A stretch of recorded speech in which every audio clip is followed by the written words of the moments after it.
Merci d'avoir cliqué sur la vidéo. Si mon travail te plaît, n'hésite pas à liker, partager et à t'abonner, bien sûr. Et pour le reste, j'espère que la vidéo te plaira. A plus. Bonjour à toutes et à tous, c'est Stelly68, j'espère que vous allez bien les amis. Elle est là, elle est prête. Tout le monde va pouvoir kiffer, car nous avons là la console la plus puissante all time, avec le prix le plus puissant all time. Bien entendu, la PS5 Pro a été présentée, et tout ce que je peux vous dire, c'est que l'enfilation est de mise. Après, il y en a encore qui vont me dire t'es anti-Sony, tu fais une guerre, tu fais une croisade. Mais les gars, ça fait des années que je vous dis que Sony s'en batte les couilles de votre gueule, que Sony vous prenne pour des cons. Et encore une fois, c'est le cas. C'est inadmissible, c'est du foutage de gueule. Et encore, il y en a qui vont justifier le prix en disant mais c'est la PlayStation 5 Pro. Mais bien sûr, c'est une console ultra puissante. Les gars, quand on y réfléchit bien, les PS5 et Xbox Series n'ont même pas atteint actuellement 50% de leur potentiel. Donc en l'occurrence, à quoi sert en l'occurrence cette putain de PS5 Pro? Pour moi, c'est juste pour prendre de l'argent aux clients.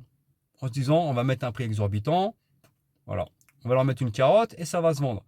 Mais concrètement, rappelez-vous, s'il vous plaît, ce que je suis en train de dire, rappelez-vous du casque VR, PSVR 2 en fait, à 600 boules, qui au final a fait un flop.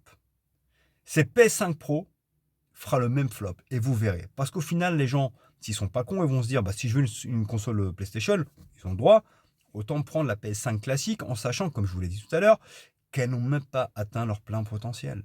En l'occurrence, aujourd'hui, la next-gen, on l'a pas réellement vu encore, que ce soit sur Xbox ou sur PlayStation. Donc, à quoi ça sert d'acheter une PS5 Pro?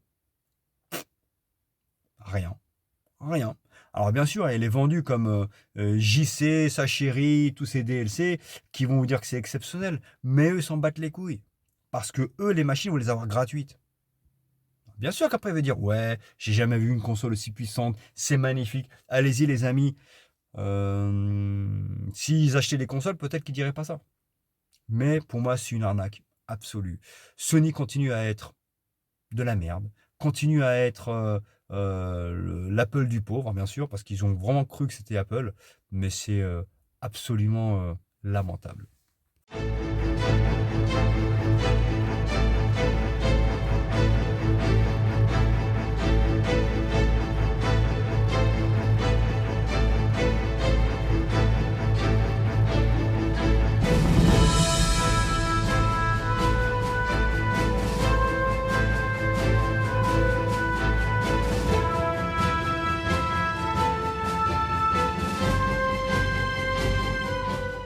Ouais, Stelly, venant de toi, on s'en doutait un petit peu, hein, bien sûr, que tu allais clasher PlayStation en disant que c'était de la merde.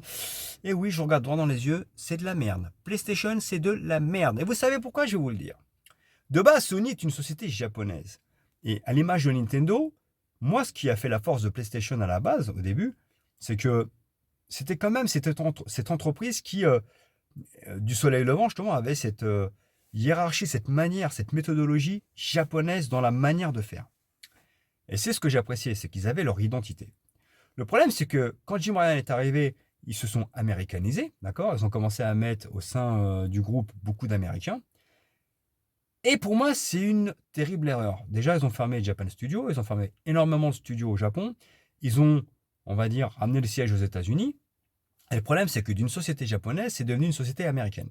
D'accord? Alors certains vont me dire, mais tu dis n'importe quoi parce que t'es fan d'Xbox, Xbox c'est américain. Oui, sauf qu'à la différence, Xbox c'est américain et on le sait que c'est américain. D'accord? Sony à la base, c'était des Japonais. Les Japonais, au final, une société japonaise qui est devenue américaine, entre guillemets, et qui réfléchit à l'américaine, c'est-à-dire business, business, business, business, business, et on n'en a plus rien à foutre, d'accord?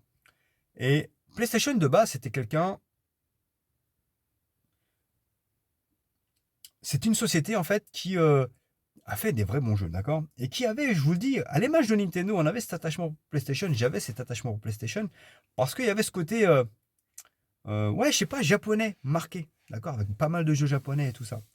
Et le fait qu'ils soient américanisés, ça me dérange. Ça me dérange parce que dans leur manière de faire, c'est devenu un peu comme Apple. Je pense que PlayStation veut devenir Apple, en fait. Veut être le Apple des jeux vidéo.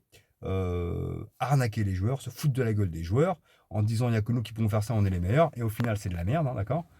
Et au final c'est un manque de respect envers les joueurs, parce que tu sors une PS5 Pro, est-ce que c'est logique de la sortir au final? Quand on voit que les machines actuelles n'ont même pas atteint 50% de leur potentiel. Tu n'avais pas besoin de la sortir cette machine. De plus, avant de sortir des machines, sortez des jeux. Parce que PlayStation, vous sortez plus rien. Plus rien.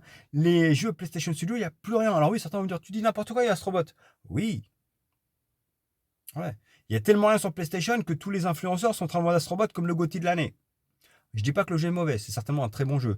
Mais là, il y a tellement rien, c'est tellement néant que les gens vont nous vendre Astrobot comme le GOTY de l'année. Donc aujourd'hui, j'ai envie de dire une chose. Si Astrobot, ou tous les jeux qui sont sortis comme Wukong ou d'autres, tournent pleinement sur PlayStation 5, à quoi ça sert de sortir une PS5 Pro en fait? Moi je vous le dis, pour se faire de l'argent. Ils vont justifier le prix en disant c'est une machine puissante, n'ayez crainte, c'est exceptionnel, c'est de la merde. C'est de la merde. Pour moi, c'est une enfilation totale, d'accord? Et Sony a toujours enfilé ses joueurs, n'a jamais respecté ses joueurs. Et ils ont raison, parce que les joueurs Sony, c'est des moutons. C'est des moutons, d'accord? Après, il suffit, en plus, avec le combo gagnant, c'est PlayStation plus Julien Chaise et sa clique, qui a tendance justement à faire des gorges profondes à Sony. Et là, c'est... Et là, tout le monde est content, d'accord? C'est Sony, c'est les gourous suprêmes, et tout le monde a raison, Sony, c'est les meilleurs. Non, là, c'est abusé. C'est totalement abusé. Un prix aussi exorbitant. Surtout que 800 € pour la PS5 Pro digitale. Si vous voulez le lecteur de disque, c'est 120 € supplémentaires. C'est-à-dire que pour 920 €, vous allez pouvoir jouer, on va dire, avec des CD, quoi. Donc, en fait, en vrai, la console coûte 920 € parce que je vois très peu de personnes, surtout hein, les joueurs PlayStation qui ont tendance à dire « Je vais m'avoir les yeux en version boîte, comme ça ils sont à moi. Hein » Ah bah mec, tu veux ton jeu en version boîte, hein? Petit kéké? 920 boules. Tu es obligé d'acheter le lecteur de disque externe. Donc voilà.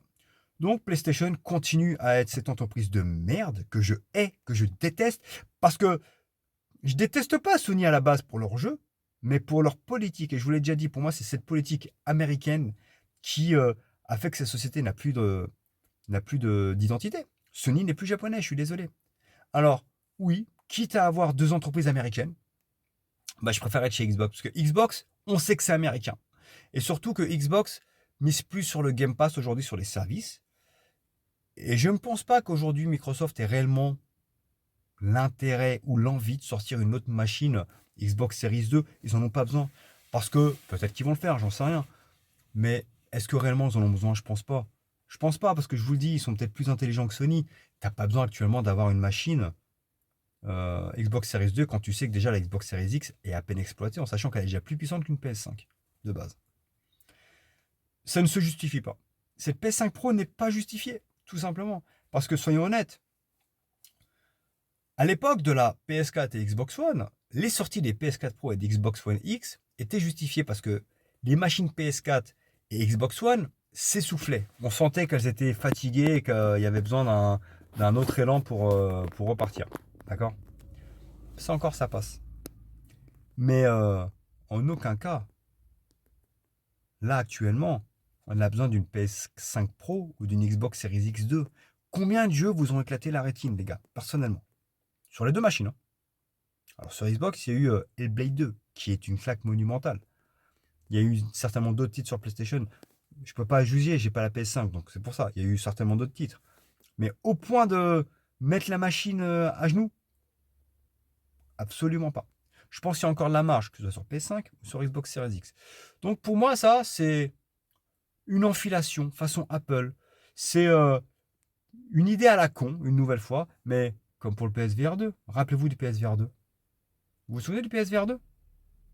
600 balles, ils ont cru que les gens c'était des Américains, ils allaient se laisser niquer. Flop total. Et ben cette PS5 Pro, je vous l'annonce, flop total. Qui va mettre 920 € là-dedans? Personne. Bref, les gens vont m'insulter, j'en ai rien à foutre.